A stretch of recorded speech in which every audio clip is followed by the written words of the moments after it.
Okay, that should be good enough. Welcome everybody to another episode of the Puget Systems podcast live Q&A show. This I forgot the intro, so I apologize. Normally I have a cool little 20-second thing that introduces and there's cool stuff, and I forgot to make one for this episode, so I apologize. But anyway, welcome everybody to another episode of our Puget Systems podcast live Q&A show. This week, we're joined by Kelly Shipman. Oh, this way. He is our internal labs expert on 3D, like 3D rendering, game development, those sort of the grab bag, sort of, because like you also do a little bit of the engineering and like photogrammetry and things like that as well. But this week, well, that's news to me. Oh, I had assumed. No. My apologies. No, William's still handling that for the time being. Oh, okay. Well, this week we'll be focused on Unreal, in particular the MetaHumans beta, alpha. Yeah, I think they call it early release. Okay, that's cool. So whatever that means.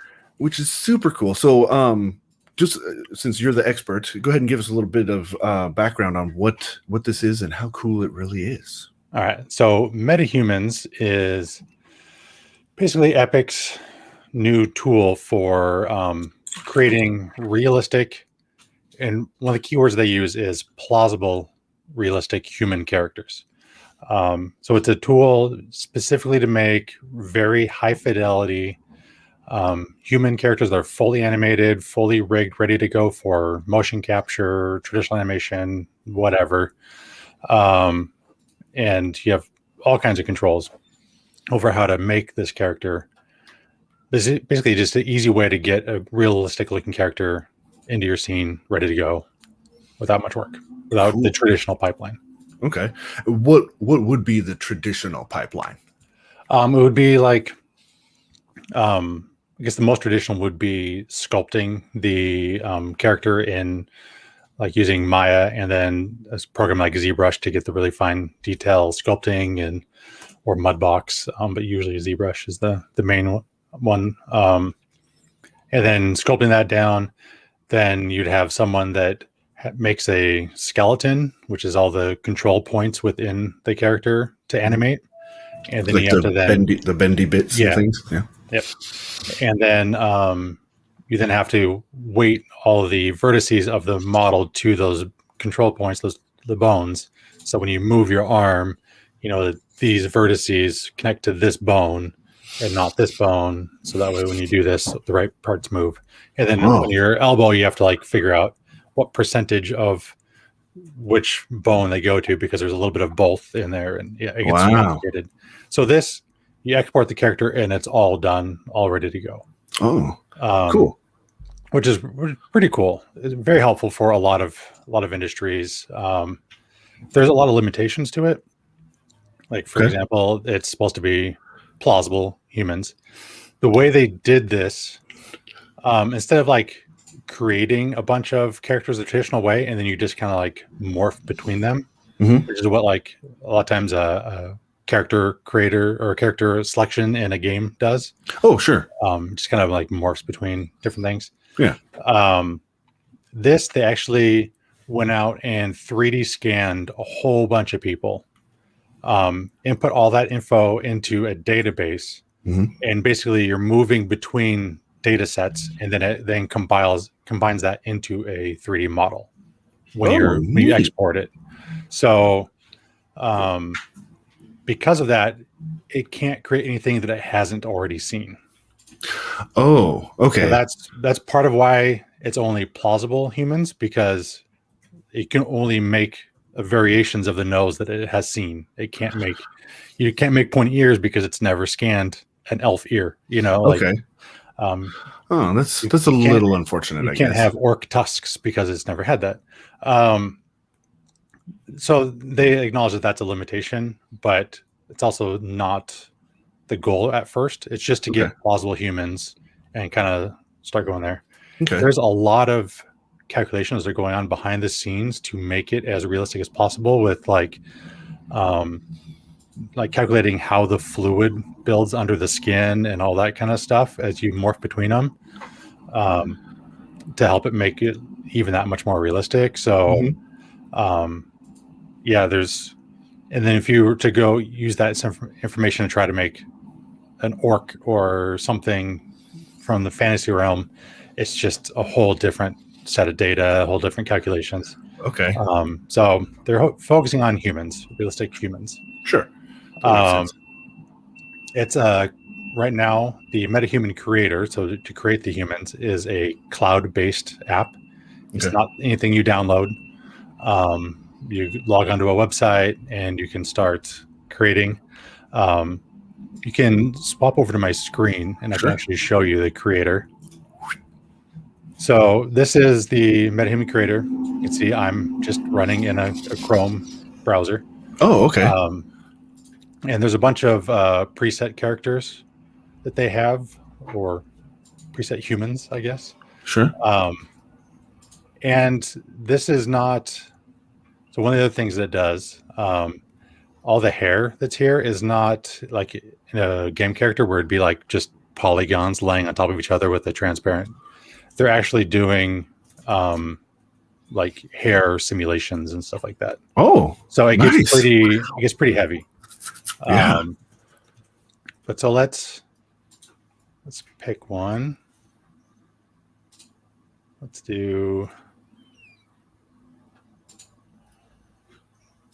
try Rowan. Haven't used him yet.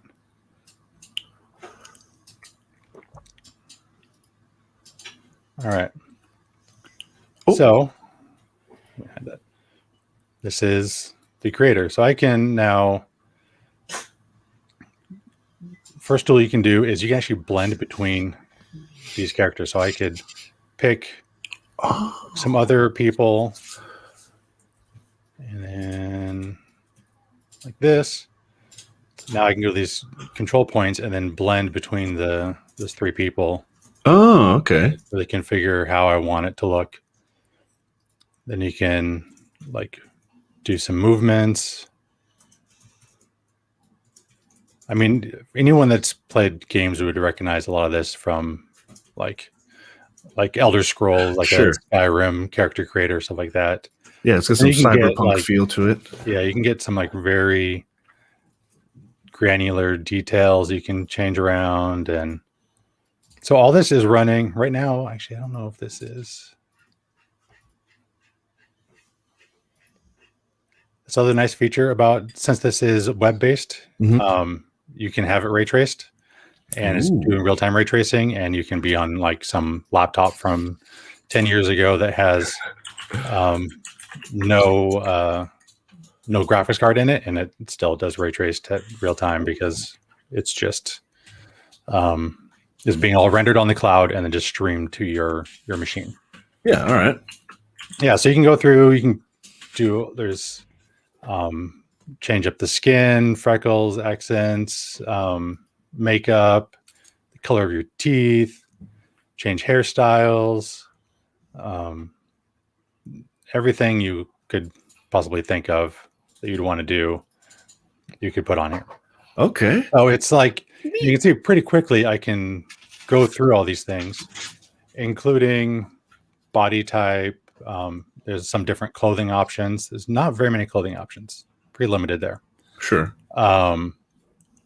But you know, because I feel like they're really trying to focus like on the head, right? Okay. Yeah. So some of the people in the community have had some good luck getting their own like bodies onto these characters. Oh, cool. The way it's created, that's a little bit easier because the bodies are very generic in this. So it's been a little bit easier to do that. Whereas most of the work is, like you said, the face. Yeah. So you can go through here, you create all kinds of characters, and then you can, once you're done, export that character either to Maya or Unreal. Those are the only two options at the moment for official support. They did that because A, it's Epic making it, so of course it's going to go to Unreal. Right. And B, all the animations that they have, because they have like Let me move the camera. So they have some built-in animations just to like give you a feel for everything. Epic uses Maya for all their Epic uses Maya for all their stuff, so they have that exporter anyways. So they're just releasing what they have, what they're using. Some people in the community have gotten it into Blender, but it's just up to the community to make their own exporter. Yeah. And once we get to Unreal, I'll show you like the controls they have, and it's pretty wild. So yeah, that's the creator is web-based, pretty good facial controls and all that kind of stuff. Pretty in depth. But one of the things that they have said is that because this is to create, or because this is created using 3D scans of people, the intent is that not that you'd be able to make an exact 3D replica of any person you want.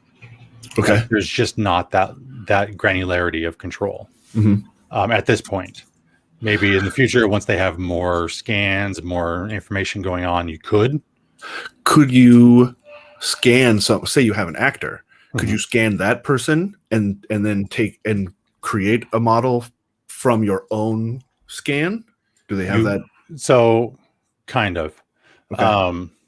You can't import anything into the MetaHuman creator. Okay. So you can't put a skin texture or a 3D model into the creator and make it work. You could scan the person and then put it onto the 3D the skeleton that it creates. Okay.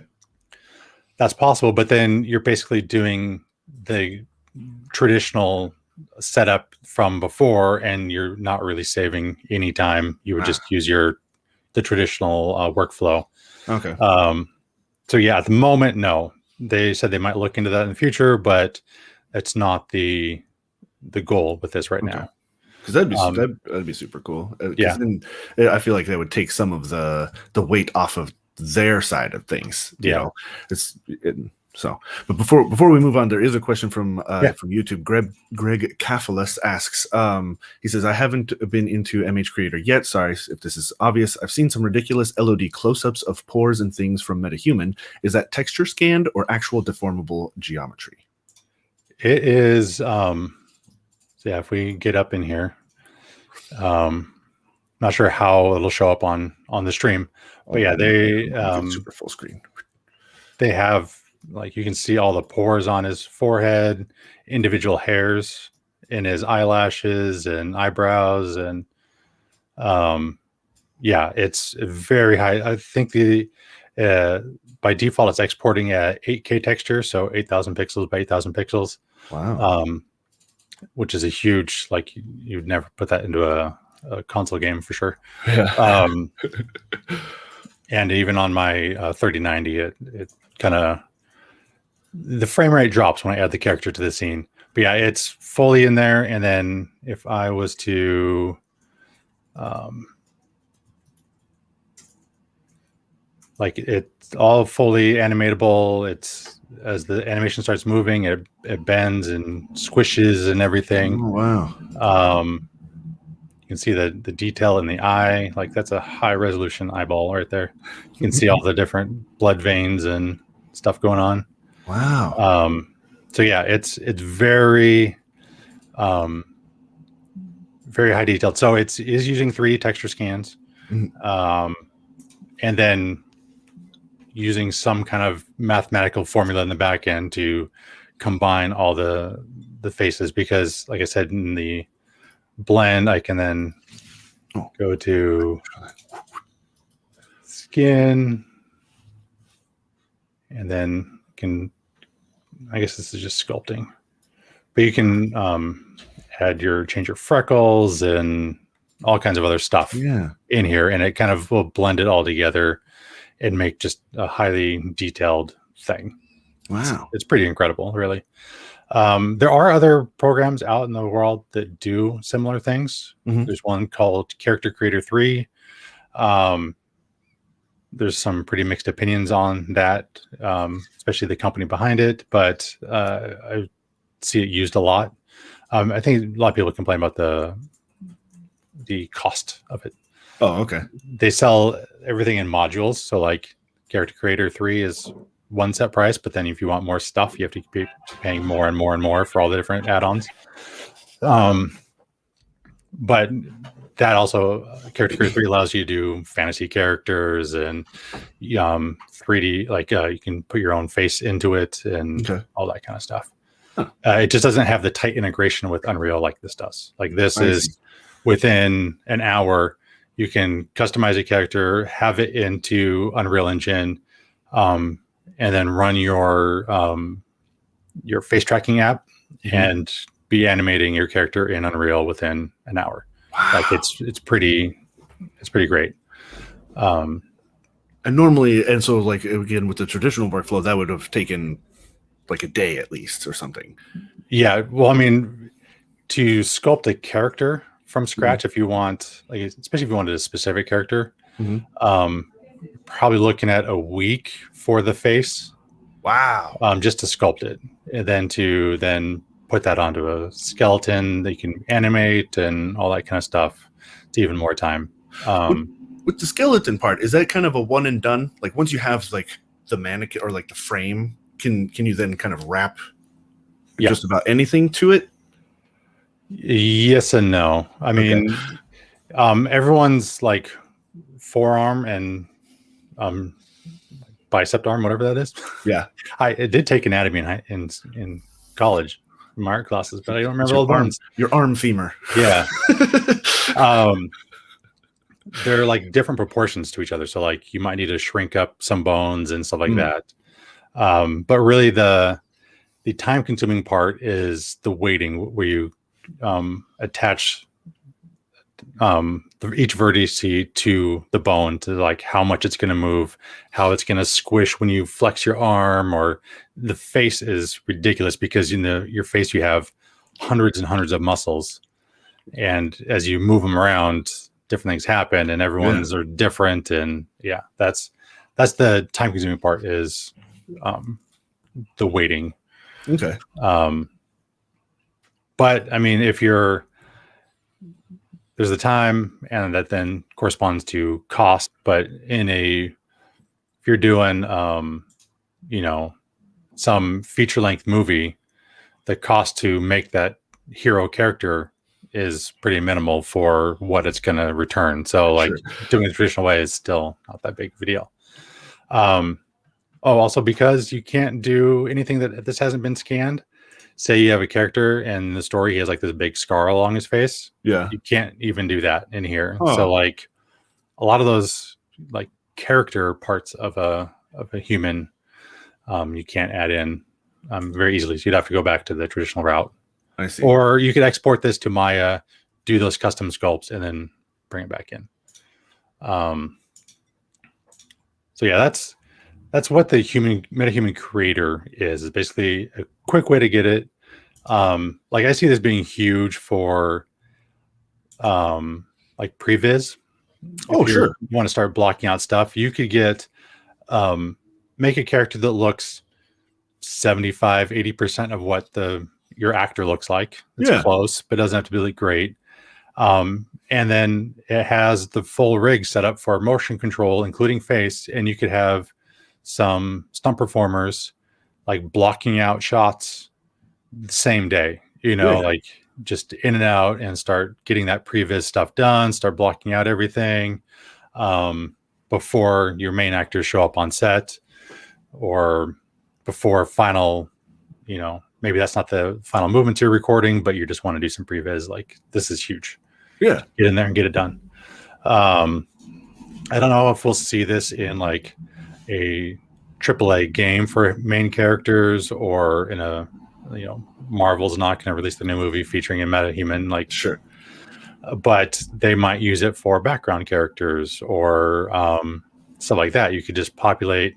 You just need someone else to like walking behind the camera. Mm-hmm.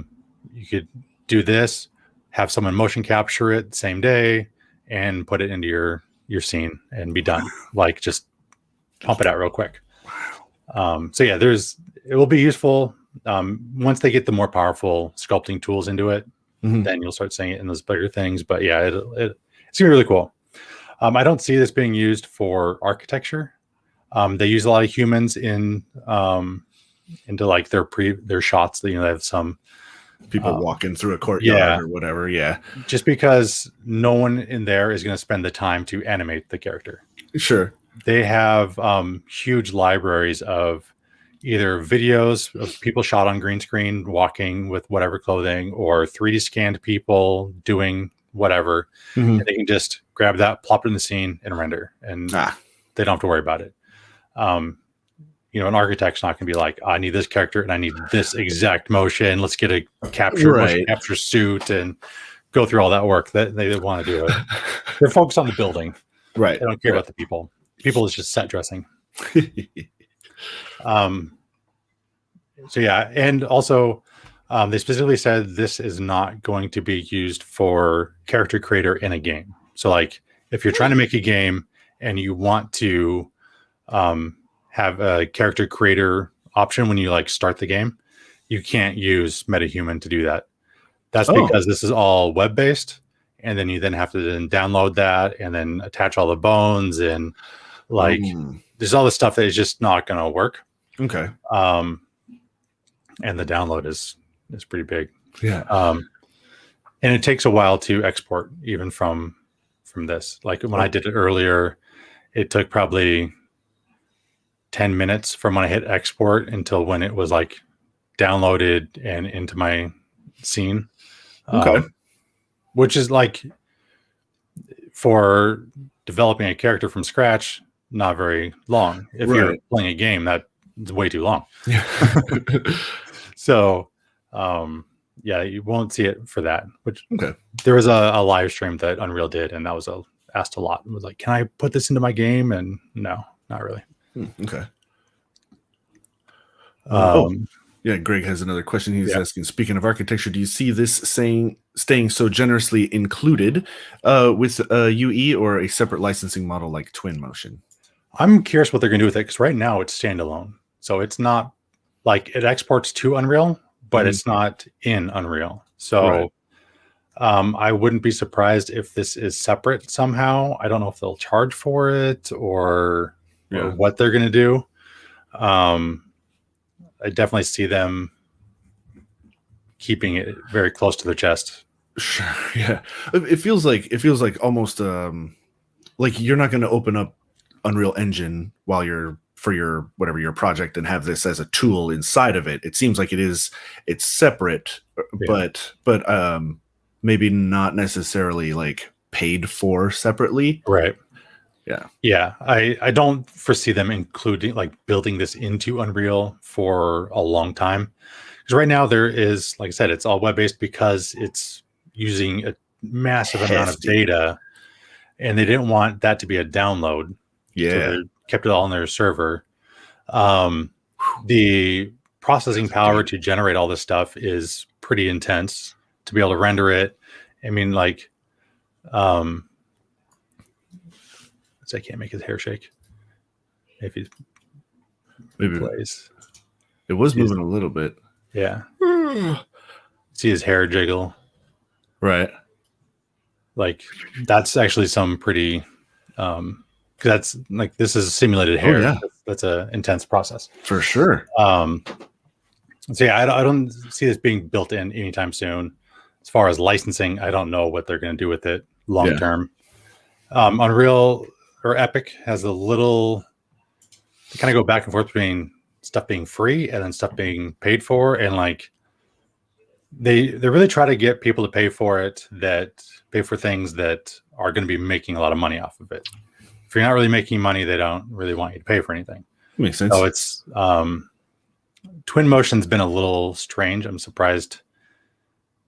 Like I don't know what they're doing with Twinmotion. That's their architecture like bridge between architecture and Unreal. Oh, okay. It's kind of a standalone, but it uses Unreal on the underlying side. But then you can like move stuff back and forth between Unreal and Twinmotion pretty easily, and it's just exists in this weird space. So if anything, I think Twinmotion's kind of the outlier Yeah. And this might be continue to be free. We'll see. Neat.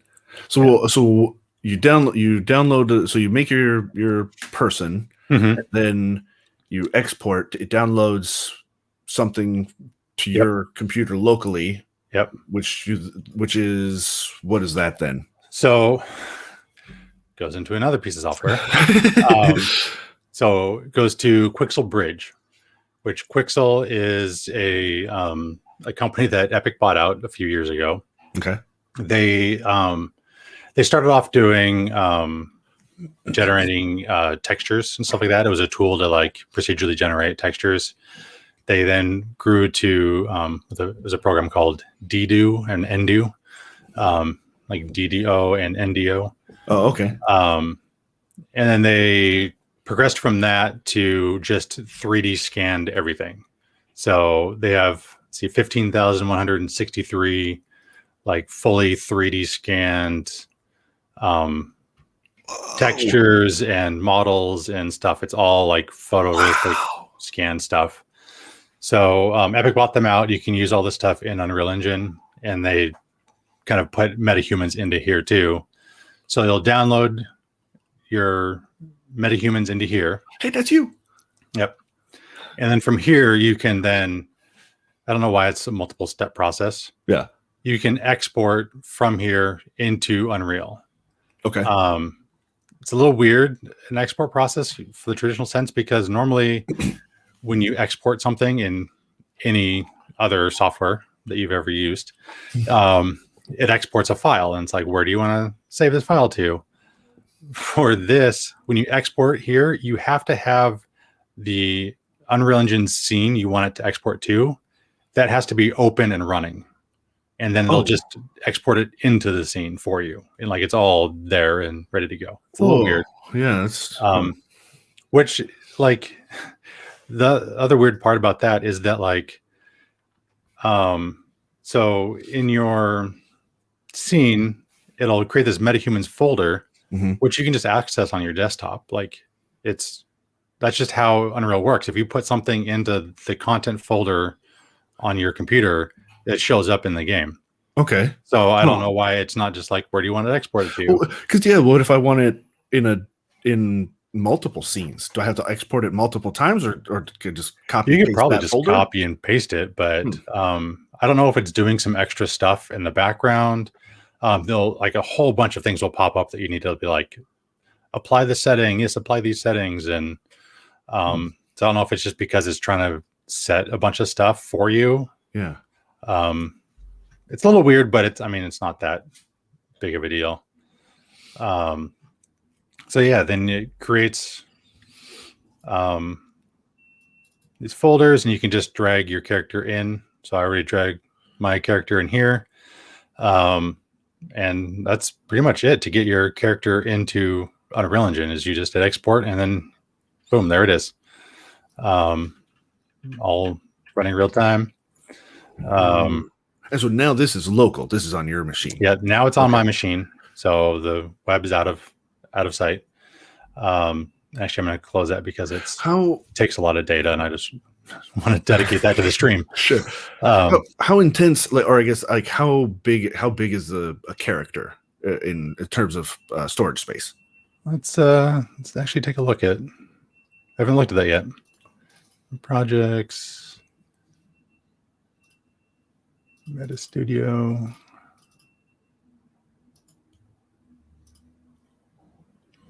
So this character is 2.24 gigabytes. Is that a lot in the context of, like, say, doing this another way?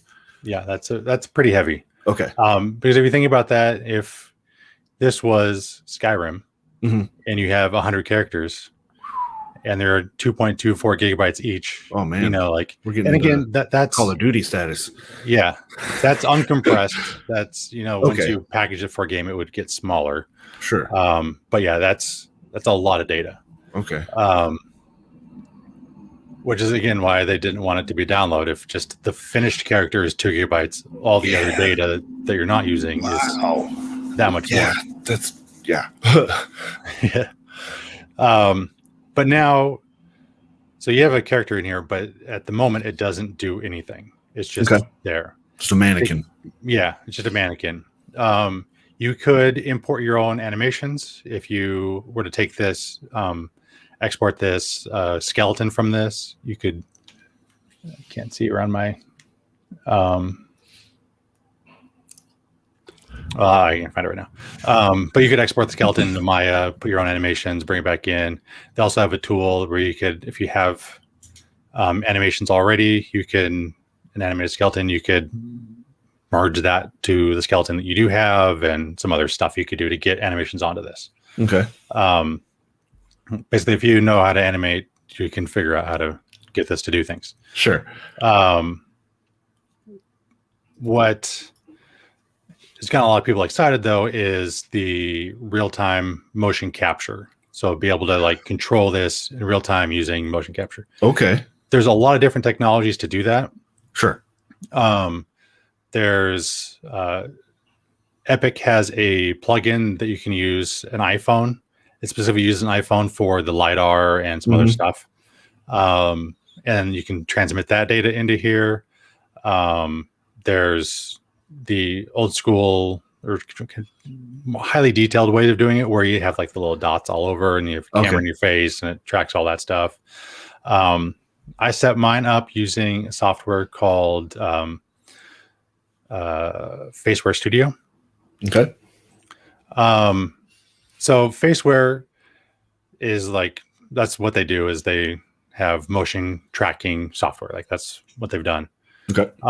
They've recently updated Faceware Studio, and they have a partner company that they work with called Glassbox that created a plugin for Unreal to be able to take Faceware Studio's data. So let me move this over here. Why is it not? Oh, gotta calibrate it first. Yeah. Every time you open it, you have to calibrate Neutral Pose. Okay, there we go. So like literally that's all you do is you open it up, put your face in the screen and hit calibrate, and then it starts tracking on this character that it has here. Wow. You can then go through and tweak all of the settings to fine tune the motions, because it doesn't exactly match my mouth movements and stuff. Sure. It's close, but so this is just using a Logitech C920, which is probably the worst thing I could be using to do this. According to Faceware and everyone else, you want at least 60 FPS. Sure. Just to get that, like when you talk, your mouth actually moves around pretty quickly. Right. And like blinks and stuff, like a blink happens in a fraction of a second, and if your frame rate is off and you don't capture that, then your character doesn't blink. And so you want it to be as fast as possible. So I'm only capturing at 30 frames per second, not 60. So it's okay. Yeah. It was funny when you went, you went like this. Yeah. You like smooshed your face. Yeah. It has some like weirdness where it kind of doesn't like my glasses either. Like I took my glasses off and now look at its eyes. Then I have to like recalibrate it. There we go. Oh, that's fun. Yeah. A lot of people will do with the iPhone, they actually like wearing a helmet, and it has this arm that hangs off that holds the iPhone like right in front of your face. Oh, okay. That way it's there, and then you can like move around and be able to capture it. There's a bunch of different technologies to basically do this. But Faceware get distracted easily. So Faceware recently updated everything to work with MetaHumans, and it's only been out for like a week or two. Yeah. So they are doing a like 6-month free trial of this program. Oh, which is normally like $2,300 or something. Like it's not a cheap program. Dang. Yeah. Take advantage. Yeah. So you'll find a lot of YouTube tutorials talking about that and how to get it set up. And some, like one is Feeding Wolves, who it's this woman named Gabriella. She does a ton of motion capture animation, a bunch of tutorials on how to do the different motion tracking systems, like with the full body suits or gloves that track finger movements and a bunch of different stuff. There's Solomon Jagwe, who has an animation studio, does a bunch of his own TV shows for YouTube and stuff. And then Matt Workman. Oh yeah. He created a new channel on YouTube just for a MetaHuman called, oh shoot, I forgot that one. I'm very Citizen Meta 1. Yeah, that's the one. That's separate from his cinematography database channel, which is more about virtual production in general. So yeah, you can, and there's a whole bunch more people out there doing stuff. Like, people are just all over this MetaHuman technology right now, and so you can find lots of stuff. But those are the three that I've been using. Gabriella's the feeding wolves is what I use to get everything set up on here. Mm-hmm. But basically, you install this, you run it, and then when you want to get Unreal to work, all you have to do is stream to client, just turn this on, then go to Unreal Engine and hit play. And now my character will move and respond to my head movements and mouth movements and blink. And so let me put this side by side so you can see. And again, this is not very, like, I didn't spend any time calibrating all these different sliders that are available in Unreal or in Faceware Studio to make this work. This is just out of the box. Yeah. And it works. That's amazing. Yeah. So Gabriella has some videos coming on how to customize everything to make it even better. Like, dial it all in. Yeah. Wow. So definitely, like, check out their YouTube. If you're wanting to really get into this, but just to get into it, it's pretty fun. Yeah. And on both Gabriella and Solomon's web or YouTube, they'll have the discount code to be able to get the free 6-month trial of this. So check out their videos, and they'll have the code in there to be able to get this set up. And seriously, like, if you're at all interested, that's a tremendous 6 months free for $2,300 software. Like, yeah, man, jump in with both feet. That's amazing. Yeah. Wow. And like I said, I'm just using a spare Logitech C920 I had lying around. Not doing anything special. Just open it up, start running, and this is what I get. I mean, you saw it all just live right there. This wasn't like pre-done or anything. Like, it was. Wow. And like, just the character was downloaded. That was it. Yeah. And to, like, connect Faceware Studio and Unreal Engine, like, if you go through the tutorials that Gabriella has on her website, on her YouTube, it's like a 5-minute video or something. And it's literally like, install Faceware Studio, then download this plugin, put it in this plugin folder on Unreal. Yeah. And then launch everything. And you have to put in an activation code into the plugin once that opens up, but they just connect together, and it's all set up to recognize this character. Well, there's a special blueprint that you install, but like, that's literally for installing something in Unreal is like you drop it into a folder and it's there. Wow. So yeah, like they seriously made that super easy. Yeah. And so once again, I'm going to put so Gabriella's Feeding Wolves on YouTube. I'll put this in the chat for everybody. Yeah, and like I said, she's going to have a video coming up soon with how to dial in all of the sliders in both Unreal and in Faceware to make the motion capture, like, track better. Sure. I'd probably recommend something better than a Logitech C920. I don't own an iPhone, so I couldn't use that. Yeah. But a lot of people do, and you could use that even as long as it's like think iPhone 10 and up is what it needs. Okay. Whenever they introduced The like Face ID thing. yeah, Yeah. it's just and then Solomon, he has a video about getting a Samsung phone to work. Ooh. So apparently you can't do it with Android. There's tons of different options. There's tons of people out there making these videos. So just can search around and you'll find some information about the hardware you have to make it work. Like someone's trying it. Yeah, Whatever it is, someone's figuring out how to make it work. If I was spending more time in this, I would definitely upgrade the camera. Right. I am running a 3090, so I have a pretty beefy system, but I'm still getting 60 FPS right now.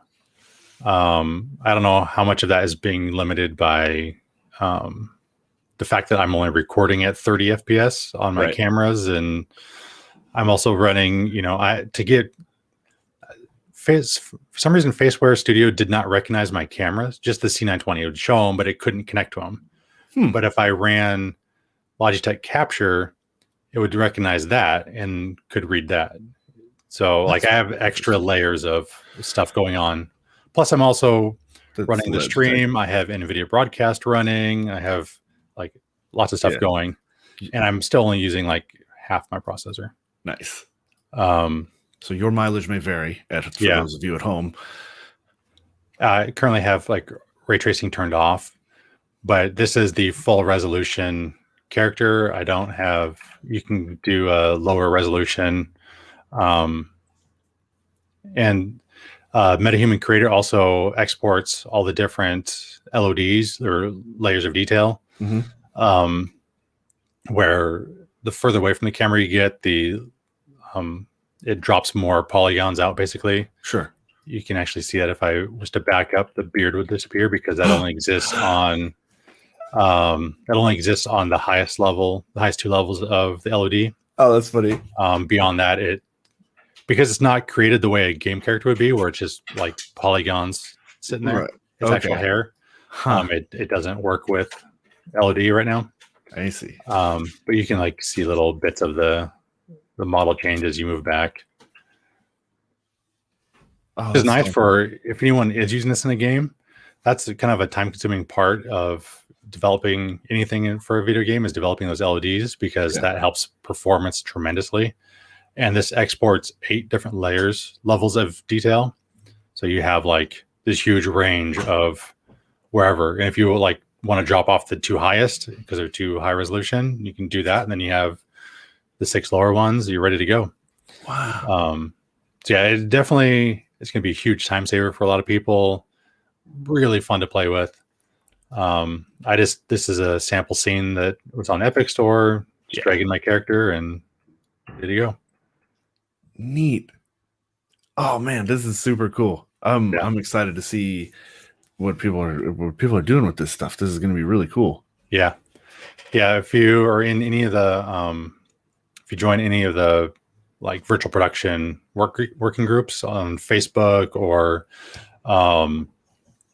Epic has their own Discord channel called Unreal Slackers for Unreal development stuff. Okay. Just kind of an unusual name for seems like it would be a Slack channel. Yeah. They have a MetaHumans section in their Discord, and people posting all kinds of cool stuff. People are having good luck putting their own bodies and clothing onto the MetaHumans, or retargeting different animations, and lots of really cool things happening in a very short amount of time. It's only been out for a week or something. A week, maybe 2 weeks. Yeah, and people are just all over it.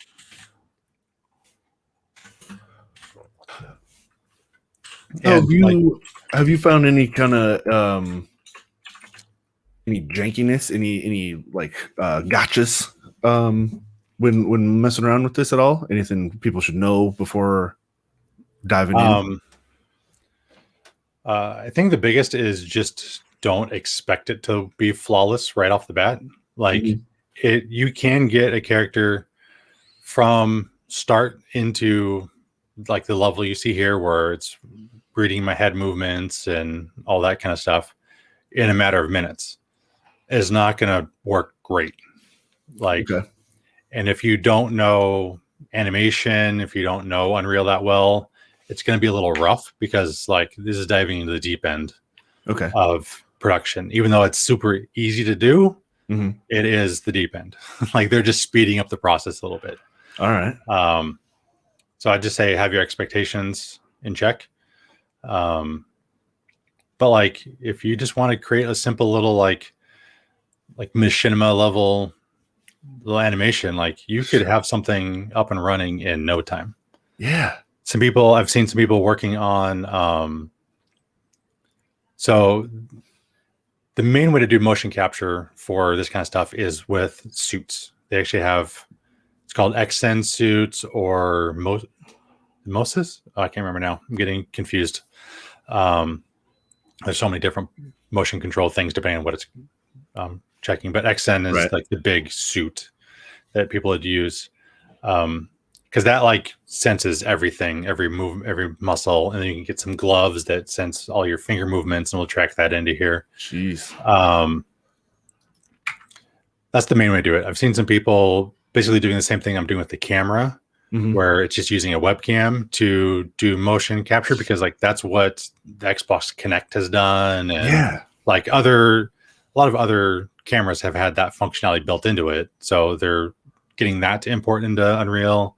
They already have that working after like 2 weeks. Like that's amazing. Yeah, this really like was a big shot in the arm for motion capture, which is already a big thing, but it took it from in the minds of, you know, feature filmmakers to really the indie people are now like, oh wait, I can do this. Like I can get in there and get good enough. And now you're saying this huge wave of things being created. That's so cool. Yeah.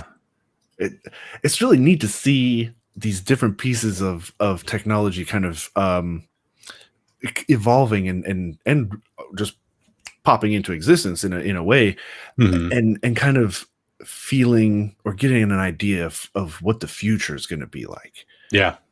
It gives you goosebumps, man. It's really neat to think about. I mean, this is like the beginning of like Oasis level kind of stuff, you know, where you will have like a virtual avatar that is you, and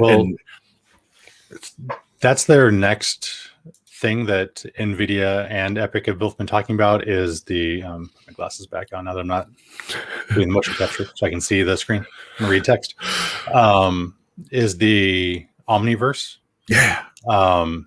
So it's Unreal already has a collaborative functionality into it where two people can basically work in the same environment. Like if Houston, if you and I wanted to be working on this scene together, I could actually see like your character or representation of you in the scene, so I could see like, oh, he's over working on that section.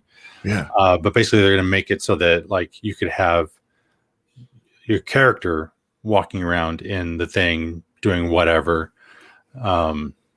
based off of your metahuman that you would make. Or like that's really popular among engineers to you can actually build out like a car. You can have your character sit in the car, the camera is positioned where you are, you have a VR headset on, you can have another person say next to you and be able to see them, and you guys can like talk about like, oh, the instrument cluster needs to move up a little bit, or this different thing needs to move around, because you're just sitting in there and you would see the people virtually. So like this is just the tip of the iceberg. And this is early access and it's only about 2 weeks and people are already building out. Like the fact that I could just pop this in here, run this other program, and a guy who like avoided animation like the plague since I was in my art school days. Only wanted to do environments because animating sucked. Now I could do this in like no time. It's crazy. That's so cool. Yeah. Oh man. And so early on though, you said this isn't really meant for video games. So are they really more aiming for so by that I mean like like you could export this character into a video game and then package that game up and ship it out with that pre-built character. Okay. You would have to optimize it a little bit because you don't want every model to be 2.5 gigs. Right. But that's pretty easy to do in Unreal and anything. Right. But yeah, it's not to be a character creator in a game. Got it. Okay. That's not going to happen. And that makes sense because it's all cloud and all that stuff. Mm-hmm. So, okay. Dang, still though, that's still pretty cool for, if, like you were saying, for if just to make, I suppose something like along the lines of The Last of Us, where the character isn't changing at all. It's a set actor in a sense. And, it would be a lot quicker than to create those characters and get them out, I suppose, right? Yeah. Wow. I think once they kind of get this more robust and especially integrated with other stuff, I suspect they'll get to a point where like this, maybe the MetaHuman creator is like bridged with Maya or something. So you could like use some of the controls, blend things together, and then you have like a different layer like Photoshop does, where like you could put in like scars or battle paint or whatever on top of the MetaHuman stuff, but still be able to control the MetaHuman and like kind of go back and forth. I foresee that happening at some point down the road, and like that's when it'll start to really like become a big deal, being able to get a fully customized character instead of just like making a good looking character. It's like exactly what you want. Wow. And be able to have whatever clothing, whatever equipment they're wearing, like right now I can't even put a headset on the person. Like I'd have to do that on a different way. Okay. Which I mean, wouldn't be that hard, but you just need to know how to do that. Right. And just a little extra step. That's exciting. So, man, you said there's a lot of data that's going on with this, because you were saying like, the face is smushing and like, and something that I noticed a lot with the VFX React guys is like the pores don't stretch, right? Yeah. You were showing that close up of the cheek and stuff, and it looked like it was doing the way that it's supposed to. So do you know where they got a lot of this data from? Did they just have 100,000 or however many, probably not that many people, did they just like sit there and make goofy faces a lot? Or is this a lot of sort of more machine learning AI sort of guesswork? So from my understanding they did a live stream a while back talking about this stuff. So they just 3D scanned some people, just straight faced. They weren't like acting out anything, just rescanned. But then that weighting, like I was talking about, when you have these control arms basically there's a whole bunch of controls within your face, all these different bones that simulate muscles and stuff. There's a bunch of stuff going on the back end where that is looking at all these formulas of like how the fluid moves in your skin as you smile or whatever. And it's not just stretching it. It's like, how do the pores move in there? How does this underneath the skin move that then causes the skin to move? Like, they have all that is machine learned, like all these algorithms going on to make that happen. That's why it stretches. And a lot of that stuff, you're already saying that coming into various animation pipelines to be able to have better facial movements. Like people have been working on that for years. Yeah. Okay. So they're just doing that on the cloud. Yeah. Again, that's why you're not doing this locally, because you'd hit go and you'd have to come back tomorrow or something, and then your guy's stuck in one face. Yeah. Okay, that makes sense. All right, that's cool, man. That's really neat. Wow. But I mean, like, the benefit of this being in the cloud again is that, like, if you look at the traditional, like, who does what on a movie set, you could have the director or the producer, like, they could go through and customize a character and be like, this is the kind of look we're going for, and they're just sitting there on their MacBook or whatever Yeah. that has no GPU power into it, because it's just a cloud-based thing, and then send that over to their artist, who then can then export it into Maya and then do some customization to get the final touches and have that ready to go. And they don't need to have all this skill, all this practice with creating a character from scratch, or be able to draw anything or whatever.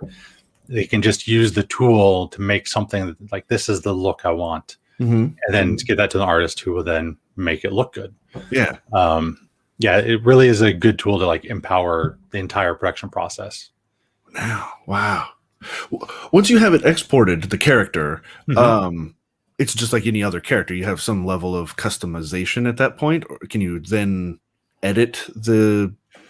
So to be able to edit it, you would need to, for like, say you want to edit the skin or whatever. Yeah. Maybe you won't put that scar in. You'd have to then take it from Unreal, get it into Maya, and then do the whatever sculpting process.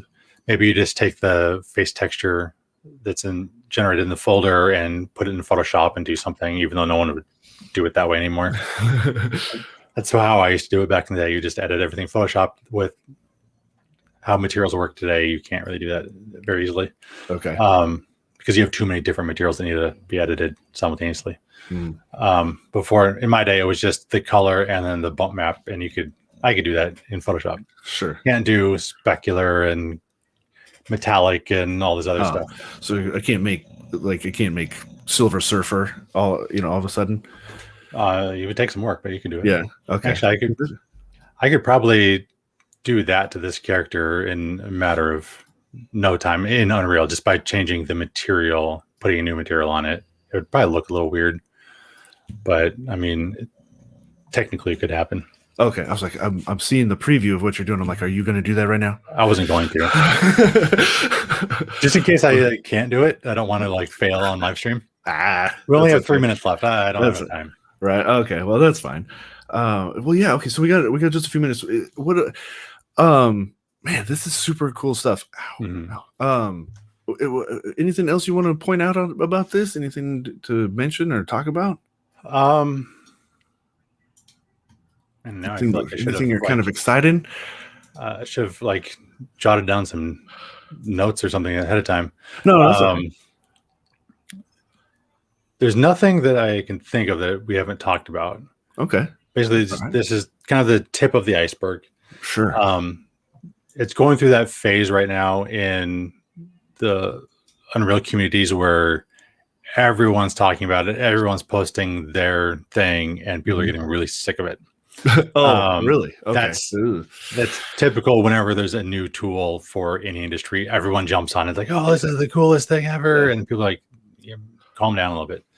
And now it's the point where like, okay, new tools are being built, new workflows are being created, and it's kind of getting into actual work, as opposed to just being this fun little tool that you can do on the web. Okay. Yeah. So if it's something you're interested in, like this is ground flow. This is the time to get into it. Yeah. Like even in fact, the one person that we linked, Gabriella, it's literally all she did. She was like, she'd been doing 3D stuff in the past and wanted to learn motion capture. So she just got into it, just started doing it, and started making YouTube videos. And she's already doesn't have a huge following, but the people that follow her know like this is where to go to learn about motion capture suits. And there's new XN suits available. What does it do? How does it work? And like she's becoming the person to go to for that. Cool. Same thing with Solomon. He's like just dove head first in, started making YouTube tutorials, and his people are like, cool. Hey, what's next, Solomon? Like, show us this thing. Hey, have you looked at this thing? And yeah, if you want to get into it, now's the time. Do you think this is something that'll be like super disruptive? Like, is this going to be something that you see with advancements in like Premiere Pro or After Effects and stuff, and people's jobs sort of disappear sometimes, or have to pivot and change? Is this one of those sort of things, like something brand new that like, oh snap, this guy might not have a job tomorrow or whatever? So it was funny. That was definitely a fear of a lot of people in the live stream that Epic hosted. A lot of people were saying like, "Oh my God, this is gonna. What's the point of even learning how to do characters?"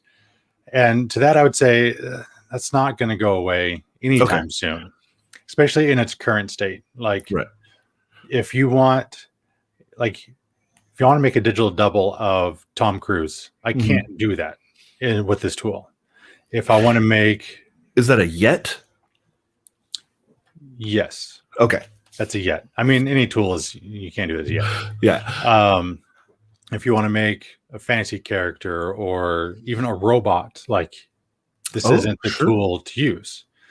And then even when you look at motion capture, even the best motion capture system that they have out right now, it's still worth the time to take that data into a traditional animation software package like Maya and clean up the animation to make it look better, to like it. You still need to have those skills to make that work. And I feel it's the same way with the face. Like, you can make something look good here, but to make it interesting and unique and whatever, you'd still want to go traditional way and like sculpt out some scars or some extra pores or give it whatever special characteristics to make that a unique looking character. And you still need to know the traditional skills to be able to do that well. Okay. So I don't foresee this being that disruptive, at least in the near term. Sure. 5-10 years, who knows? And also, there's been tools that do this kind of stuff for a long time. Okay. Like I was talking about Character Creator 3. That's the third version of that software that does this kind of thing. And it has more options for the types of characters you can create. Like it's been out there for a while, but people still choose to do it the traditional way because they can get that infinite control over how it looks. So I don't think this will be that disruptive. Okay. I think a lot of people are going to adapt it, but I think it's more going to be another tool in the animator's toolbox. Okay. Yeah, like you were saying earlier, kind of like for previs or sort of rough draft sort of work, and then you clean it up a little bit later and all that stuff. So yeah, that's cool. Or like background characters. Yeah, there's a video I saw recently. I should post in our Slack because it was kind of cool, where they filmed a set and there's a whole bunch of live actors in this, like it's like a party going on, and there was a couple spots as the camera pans around that like they wanted someone else walking by during that time just to like fill out the scene because there like wasn't someone there, and so they used a digital character and they just like added him in, and you would never know that it was a 3D person. Like it just looked like a real person because it's kind of like as it's moving, they're not the person in focus. Yeah. And like that kind of stuff, this would be huge because like you don't have to create a new character. You can just like, hey, let's build this real quick, get our motion capture guy. Hey, walk holding a tray. Yeah. And you capture that and done, put it in the film and you're ready to go. So for things like that, it's just going to be another tool. Like, why spend the time creating a character from scratch when you can just use this? Yeah, okay. It's not needed to make a character from scratch. Yeah, you get the crowd running away from something, and it's just you don't need a bunch of real extras. You can just put in a bunch of pretend or big art. Yeah, okay. That's man, that's exciting. I love being. It's going to be what's the right tool for the right situation. Yeah, awesome. All right. That does put us a few minutes over our hour, so we will wrap it up and say goodbye. Again, I just want to reiterate to everybody that what was the software, the face thing? Faceware Studio. 6 months free with the code from Feeding Wolves and Solomon Jagwe. There's some other. There's like.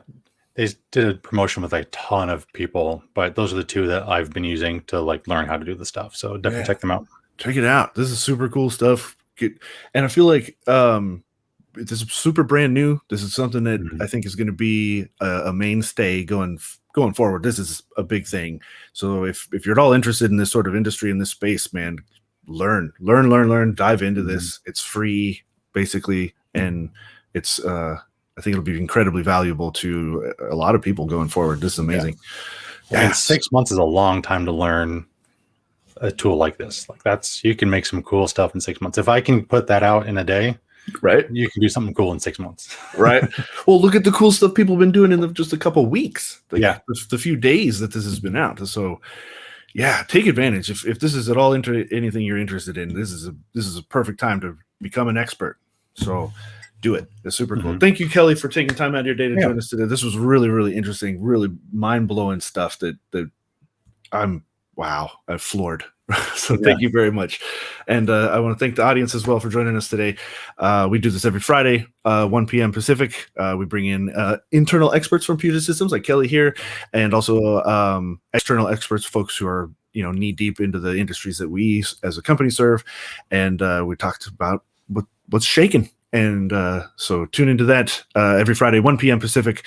And I think we'll see y'all next time. Yeah. Bye.